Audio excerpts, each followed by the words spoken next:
Hi, I'm Rachel, and I'm here to do my March 2018 book haul. I'll start with the traditional lavish purchase, which means that I got this full price at an indie bookstore. I went to East City Books early in the month to attend an author reading with Chloe Benjamin, and this is her famed novel, The Immortalists.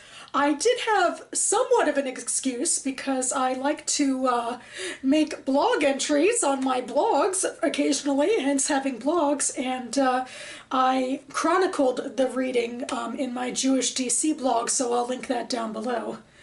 Anyway, this is the only book on my list that I do not have plans to read immediately, though I will eventually get to it.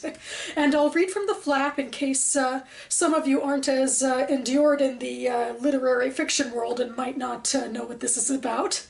It's 1969 in New York City's Lower East Side, and word has spread of the arrival of a mystical woman, a traveling psychic who claims to be able to tell anyone the day that they will die. The Gold Children, 4 adolescents on the cusp of self-awareness, sneak out to hear their fortunes. The prophecies inform their next 5 decades. Golden Boy Simon escapes to the West Coast, searching for love in 80s San Francisco. Dreamy Clara becomes a Las Vegas magician, obsessed with blurring reality and fantasy. Eldest son Daniel struggles to maintain security as an army doctor post 9/11. And bookish Varya throws herself into longevity research, where she tests the boundary between science and immortality. Both a dazzling family love story and a sweeping novel of remarkable ambition and depth, The Immortalists probes the line between destiny and choice, reality and illusion, this world and the next. It is a deeply moving testament to the power of story, and the nature of belief, and the unrelenting pull of familial bonds. I know that this might hold the promise of crashing and burning because of all the hype, but hey, I won't even be reading it for a little while anyway. And given what I've heard, I'm pretty hopeful. Next, on to the books that will give you a sneak peek into part of my April reading. This is The Hours Count by Gillian Cantor, which is the book that my book club picked to read for our April meeting, which will happen in a few weeks. Again, I will read from the flap. On June 19, 1953, Ethel and Julius Rosenberg were executed for conspiring to commit espionage. The day Ethel was arrested in 1950, she left her 2 young sons with a neighbor and never came home to them again.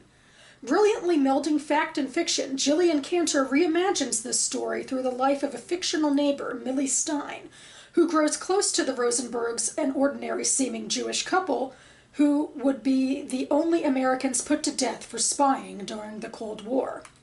Millie is trusting and naive, a young wife and a mother, struggling with her troubled son and dangerously drawn to his mysterious doctor. As Millie's and Ethel's lives as neighbors, friends, wives, and mothers entwine, chaos begins to swirl around the Rosenbergs, and the FBI soon closes in. When Millie is thrown into this world of lies, betrayal, spies, and counter-spies, she realizes she must fight for what she believes in, for what is right, and ultimately for those she loves. I actually had this on my TBR long before my book club suggested it for our reading. This is a part of Jewish history that really fascinates me, this mid-century draw to communism and socialism that some Jews felt or occasionally were just suspected of. And of course the Rosenbergs are the highest profile case in that regard, but I really think I'll like this fictional entree into real-life events, and part of Jewish history I don't think I've read as much about in fiction, so huzzah! Next, I'm continuing with my Sammy Rohr project. The Sammy Rohr project is based on a prize that awards for emerging Jewish authors in fiction or nonfiction. I say that so often I'm worried I'm going to start floundering in it. But anyway, I actually just posted my video review for the 2008 contestants. So actually that's why I'm a bit flustered right now. That took a lot of time out of me. Anyway, back on point.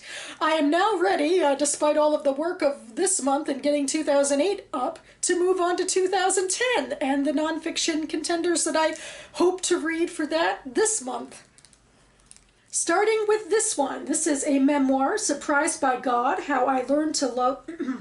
Surprised by God, How I Learned to Stop Worrying and Love Religion by Danya Ruttenberg. Ruttenberg is a conservative Jewish rabbi. In fact, I heard her speak at my synagogue a year or so ago, I guess it was. I can't tell time. But actually, she gave out free copies to her second memoir, so I have that on my shelves as well. But this is the sort of thing I run to like a bee to honey, just if bees could run. This whole idea of women and their push and pull to religion, particularly someone like her, because she comes from a similar background to me in that she is a progressive Jew, although she's a rabbi and is much more entrenched in the traditional world than I am. But I'm very excited. She had an ebullient personality in person, so hopefully it'll be good stuff on the page. The next two pieces take me away from my familiar world of memoirs, and I go more into traditional nonfiction and I guess social history, I guess it is. And I had to buy both of them because I couldn't find them in libraries or interlibrary loan. I guess that's the thing with some of these social history titles. So anyway, this is the first one, this is Station Identification, A Cultural History of Yiddish Radio in the United States by Ari Kelman. I love this about nonfiction titles. I really don't have to tell you anything else about it. I think you get the idea. And the second book that I am still waiting for is a book about the influence of American rabbis on the American Jewish landscape. I'm hoping to get it soon. They did send me an email that it was on its way, so... So that about covers it for me now. I've done so much stumbling over my words that this might take longer to edit than I hoped. I was hoping this would be the easy video because the last video was very long. I had to script and film and then edit and do a lot of post-production because I had overlaid photos and blah, blah, blah, whine. It also took forever because I whined a lot about it. But I got one more video after this that I have to plan and make before... heading home for Passover and before the month of March is out, so I'm gonna go now.